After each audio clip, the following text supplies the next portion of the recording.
Mayad na adlaw sa kanindong tanan.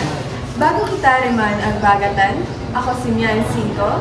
Ako naman si Fiona Rigan. At ako naman si Claudio Fabela. At kami ang mga exchange students mula sa Puyong, Palawan. Ngayong araw, halina't matuto ng ilang mga salitang Puyonon. Kami rin ay magbibigay ng pangungusap gamit ang salitang yun. At sa huli, bibigyan ko kayo ng ilang minuto para mag-isip ng inyong sariling pangungusap sa aking mga binanggit. Ang unang salitang ating isasalin sa Puyonon ay ang salitang kasiyahan. Nasa Puyonon ay kalipayan. Kalipayan.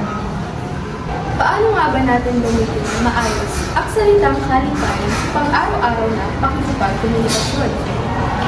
Ang salitang kalipayan ay maaari natin gamitin sa pang-araw-araw na pangungusap. Katulad na lang ng, ang puso niya ay puno ng kalipayan. Ang pangalawang salita naman na ating isasalin ay ang salitang tanghali. Nasa Puyonon ay udto. Udto. Paano nga ba natin gagamitin ang salitang udto sa isang pangungusap?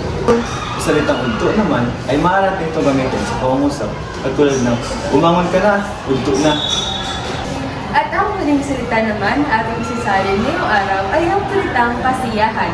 Oo, kasiyahan ulit. Ngunit kasiyahan na tumutukoy sa mga pagdiriwang. Ang salitang ito sa Puyonon ay kaambengan. Kaambengan. Paano nga ba gamitin ang salitang kaambengan sa isang pangungusap? Para sa unang salita natin, ang kaambengan ay pwede natin magamit sa isang pangungusap. Halimbawa na, mayroong kaambengan sa barangay.